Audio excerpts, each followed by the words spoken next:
We've seen many villains in Adventure Time. Some are creepy, others are pure evil, but none compare to the Primordials. A cosmic stew of the most heinous creatures ever made. So dangerous they had to be locked away before time began. Yet, we know next to nothing about them. For the longest time, this was Adventure Time's biggest mystery, until now. Because not only do I know what they are, but I know who made them.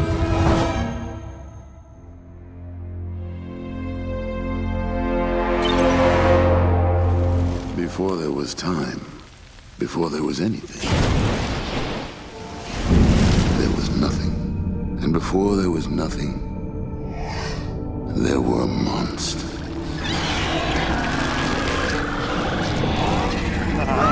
This is the very first time we see them. Just one moment, yet it was enough to spark dozens of fan theories all asking the same question. What are the Primordials? To date, there has only been one clue that can tell us anything about them. Their color. In Adventure Time, this hue is exclusively reserved for one character, which is why it's so odd that despite dozens of other colors existing, the creators chose this specific one, which is how I knew Jake was somehow involved. I just couldn't prove it. That was until I discovered the Farmworld Arc, a stretch of episodes that are already jam-packed with lore and major reveals, but one moment in particular explains how the Primordials came to be and who made them. So let's break down the Farmworld Arc and finally answer what these creatures are. It all begins in Season 4, Episode 26, titled The Lich, named after the character that embodies all evil in the world. Before Adventure Time began, a great hero known as Billy defeated the Lich, imprisoning him in amber. It's here that he lay dormant for years, until one fateful day, he possessed a snail and broke free. Ever since, he has been quietly orchestrating a plan that would end all life as we know it. A plan that Finn was about to see. On its surface, this dream means very little, but the mere presence of the cosmic owl causes Finn and Jake to begin worrying. So, in the dead of night, they ventured to Billy's cave. At first, Billy is annoyed, but suddenly springs into action once he hears of the cosmic owl. He believes that the Lich is planning something and tells Finn and Jake that their only option is to collect every single powerful gem in Ooh. Next thing you know, Finn and Jake are on an adventure with their idol.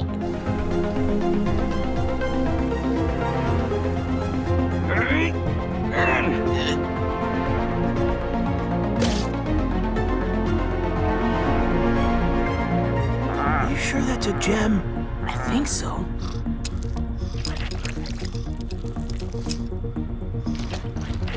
It's so deep. That's just disgusting. After collecting many gems, the gang stops to eat, but as Finn rummages through Billy's fanny pack, he finds...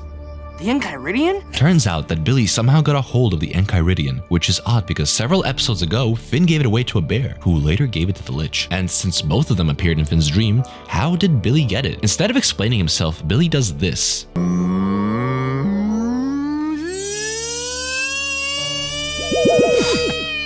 Hello, my name is Bucko. I just want to point out that this guy is responsible for like 90% of my theories, so, you know, it'd be good if we got some love for Bucko in the comments. And while you're down there, you might as well subscribe, like, hype the video, you know, small channel stuff. You guys know the drill. At the center of the multiverse is a dimension called the Time Room, believed to be the quasi-corporeal dwelling place of the almighty Prismo. The Time Room is a single dimension that exists outside of time. Once the last gem is inserted into the Enchiridion, it will have the power to create a portal to any dimension in the multiverse.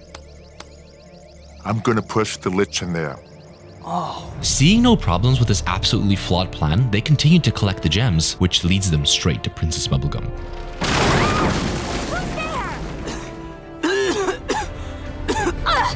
Get off of me! Ow!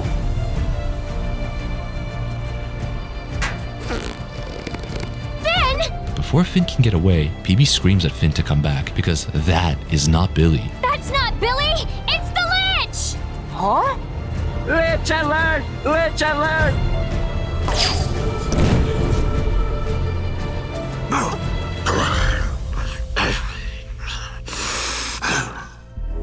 As it turns out, Finn was too late. His dream had already come true, with the Lich not only killing Billy, but wearing his skin like a fursuit. Finn tries to get away, but the Lich taunts him. Seeing no other option, Finn breaks the Enchiridion, which is exactly what the Lich wanted.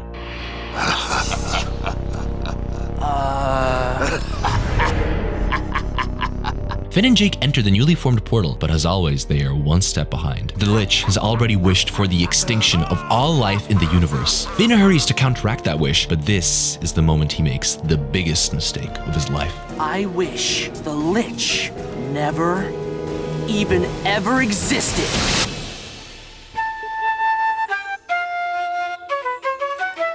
Now, a lot happens here, and it's not necessarily too important for the theory, so I'll just give you a quick rundown. The mutagenic bomb that turned the world into this never blew up here, leading to a near complete lack of magic. This was because Simon used the powers of the Ice Crown to prevent the bomb from exploding, except Finn would later steal that crown and put it on. Even Marceline couldn't stop him. Yeah, that's Marceline. Yikes. Finn goes crazy with the powers, and oopsie daisy, bomb goes off, world is almost destroyed, and the spirit of the Lich is released anyway. But now it's in Jake, which is like a crazy crossover. It's like putting 2013 Braun into MJ's body.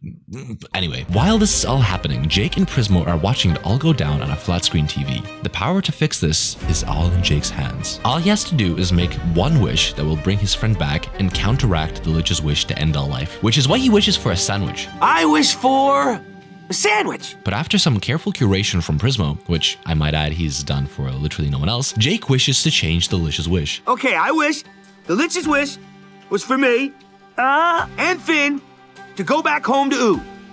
I can work with that. And thus the day is saved, and none of this ever happened. Except, several seasons later, Finn and Jake are brought back to the time room by Prismo and put on a very important mission. You see, those wishes that the Lich and Finn made created branching realities, which continued to exist even after Jake's wish technically overrode them. That's because time in Adventure Time works a little wonky, but we'll get to that later. What matters now is that the Farmworld Finn is using the Inkyridian to build a portal to the multiverse. Listen, something really bad is about to go down. Ice Finn is using his world's Inkyridian to build a portal to the multiverse. We literally do not know what will happen if he succeeds, but it could definitely be catastrophic to the architecture of these realities. Now, if that happens, my boss, let me repeat that, my boss will hold me responsible. They get given a device known as the Maid that is designed for interdimensional bung-ups, but as Finn aims it at himself, he just can't do it. So instead, Finn and Jake decide to just steal the Inkyridian. But as Finn gets close to the Inkyridian, we see who is actually behind this plan. He looks possessed or something. Ew, boy, here we go. That's my body, dog. My friend, you return!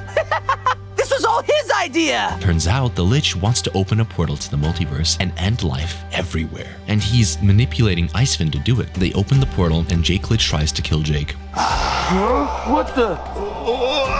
Jake! Whoa! What the?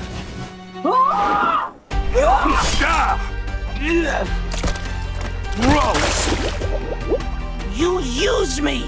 Whoa! I trusted you, Lich! Mathematical. Finn breaks free from the ice and talks some sense into Ice King Finn, and together they aim the Maid at the Lich, and finally, after a long time, Jake returns to his normal dog bod. But as Finn and Jake get zapped into the time room, Finn can't help but feel guilty for Ice Finn, so he asks Prismo to intervene. Prismo, I'm sorry if this is breaking the rules, but you gotta help this guy out.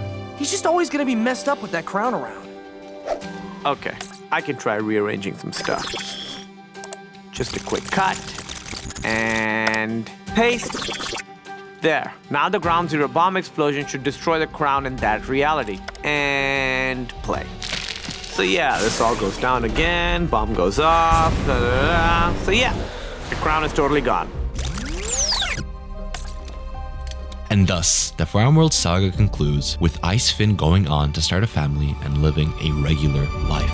The end.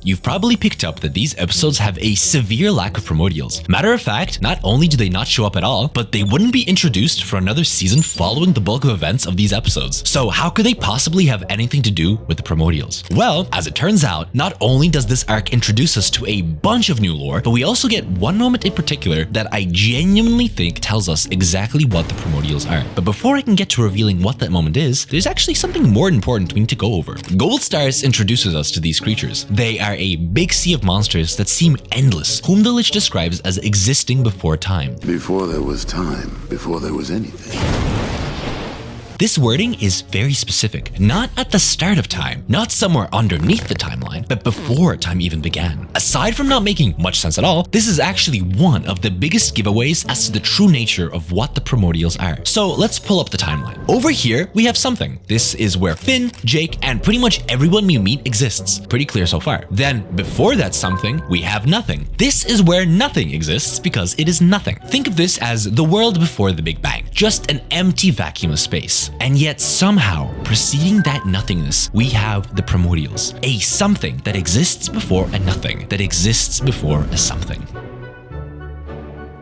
What? If this is true, then that implies that all Primordials predate universe-causing events such as the Big Bang, and therefore have absolutely no reason at all to even exist. The very nature of these beings seems to be paradoxical, which, ironically enough, points us to who I believe is the culprit behind the paradox. Prismo. Oh, crud. You see, in The Lich, Prismo is very explicitly stated to exist outside the bounds of time. At the center of the multiverse is a dimension called the Time Room, believed to be the quasi-corporeal dwelling place of the almighty Prismo. The Time Room is a single dimension that exists outside of time. This is a quality that no other character in the show has. So logically speaking, in order for the Primordials to exist, Prismo has to be involved somehow. Unless you think these guys just spawned on their own, but hey, that's up to you. But that doesn't explain everything. Because despite how endless the sea Primordials seems to be, once time actually begins, they seem to just vanish. In fact, throughout the course of the show and its many spin-offs, we only ever see two Primordials, the very same ones that show up here. First, we have Orgulorg, the first canonical Primordial we are introduced to, who has been with the show ever since the beginning, as Gunther. Long before the prime of Finn and Jake, Orgulorg was feared across the galaxy as the Breaker of Worlds. It was his insatiable thirst for power that made him attempt to absorb a catalyst comet, a great agent of change that strikes the world every 1,000 years and is also the past lives of both Finn and the Lich. Orgulorg, however, was struck down by Glob and banished to Earth, where the gravity compressed his body into an obedient little simple-minded penguin. Fun fact, by the way, way back in Season 2, Hunson Abadir, who is essentially just Satan, referred to Gunther as the most evil being he has ever encountered. You are by far the most evil thing I've encountered. Offer your soul to me, Dark One. An interesting detail we'll soon get back to, because next up we have Kokentepi, the second Primordial we meet canonically that is said to be the source of all magic in Oom, with Wizard City being formed on top of his skeleton. In episode 4 of Distant Lands, Peppermint Butler drinks his ichor, which is basically his blood, and becomes possessed by the spirit of Kokentepi. And it is in this moment, as Kokentepi is ending generations of wizard bloodlines, that we see the biggest similarity between Orgulorg and Kokentepi. Beyond just their color, Primordials seem to all share the same pure evil nature. What makes the Primordials different from, say, deities like Glob, or even misunderstood Naruto villains, is that the Primordials seem to be just straight up, downright evil. And that actually checks out with what Hunson says, and even explains why the Lich knows about them in the first place. I know exactly what I am. I am the ceaseless wheel, the last scholar of Golb. I am your doom. As the last scholar of Golb, he most certainly knows about all the evil in the world, including this. And you know what? Let's talk about the Lich for a moment. Many people believe that the Lich is also a Primordial. Even the wiki seems to think so. But I actually think that's a big mistake. First of all, he's not yellow. Pretty ironclad, I know. But beyond that, he is also the reincarnation of a catalyst comet. Whenever we see Finn's past lives, which include Shoko, a butterfly, and Karmic Worm's poop, it always stops with the catalyst comet being the first life. We never see beyond that. And given how we have an entire episode dedicated to the Lich's comet hitting Earth and changing it, I think it's safe to assume that these comets are the first of that reincarnation cycle. So it shouldn't be possible for the Lich to be a Primordial. I mean, how is he meant to be alive before he's actually alive, you know? That being said, the Lich knowing of the Primordials is super interesting, given how similar he actually is to them. Think back to Kokentepi for a moment. The Primordials themselves are implied to be immortal, yet here he is, dead. While it could be possible that he just died of old age, I'm inclined to believe that Kokentepi was somehow killed since Orgulorg is still alive and the Primordials are as ancient as time itself. This does raise the question of what killed him, but that's for another day. What's important now, however, is while the Primordials are immortal, they are only biologically immortal, not unkillable. Beyond immortality though, Kokentepi has several other abilities, which include magic. From what we've seen, he can summon fire, completely dismantle someone from living, and possess others. So let's get this straight. Biological immortality, yet killable.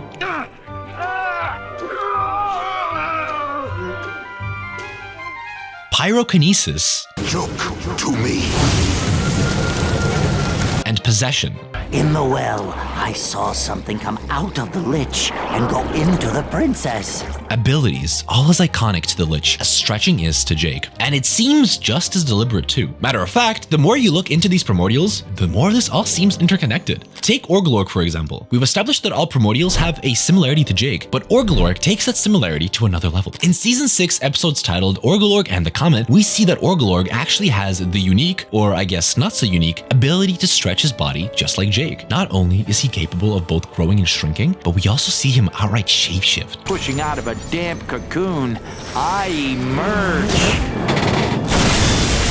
Yet another example of a Primordial mapping onto a character's abilities almost one-to-one. It seems so intentional, like there's genuine thought put behind what these characters can and cannot do. But why are their powers split evenly between Jake and the Lich? Why is it so specific to these two characters, and what makes them so special? It would be so simple to answer this question if somehow we had a character that meets both of these conditions. Someone who is yellow and can stretch like Jake, yet has the Lich's biological immortality, evil essence, and magic. That way, that fusion of powers would be so strong that it threatens the very safety of not just the whole universe, but the entire multiverse, forcing a cosmic being like Prismo to intervene. If only there was an entire episode dedicated to such a plotline.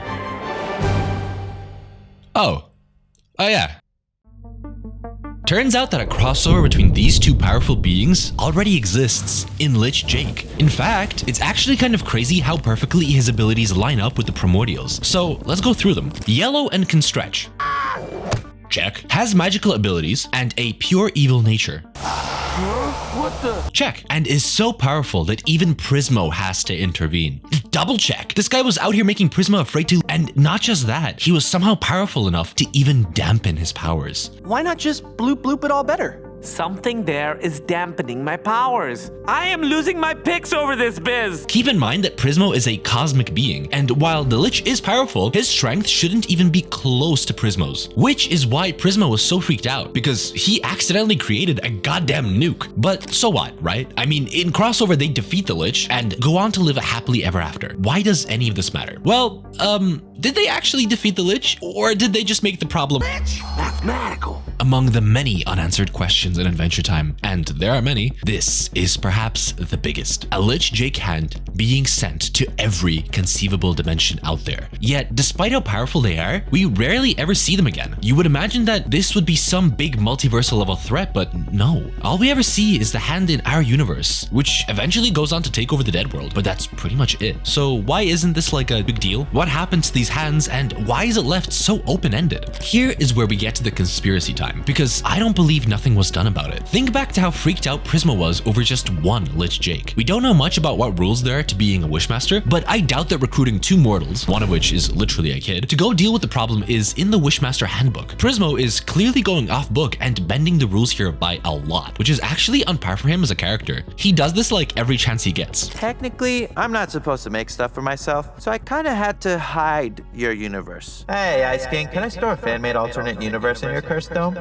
Sure, magic flashlight. Cool. Hold still for upload. Whoa! Fire in the hole! All that to say, if Prismo was willing to break the rules to save his ass then, imagine what he would do in a situation like this. My headcanon is that after the hands were sent to every universe, Prismo methodically went through them, one by one, taking each hand out of their respective universe and trapping them in the one place that only he has access to, before the start of time. And it's by trapping these hands here that he can sweep this whole situation under the rug, stop his boss from ever getting involved, and prevent the hands from ever hurting anyone else. There is still the question of how all of this works in relation to time, but the thing is, if you know anything about how time in Adventure Time works, then it should already make a lot of sense. You see, in the Enchiridion, the actual physical book, not the show one, we discover something interesting about how time works. Generally, we think of time as being causal, meaning that this event in the past causes this event in the future. But in Adventure Time, you can throw all of that out of the window because time is kind of happening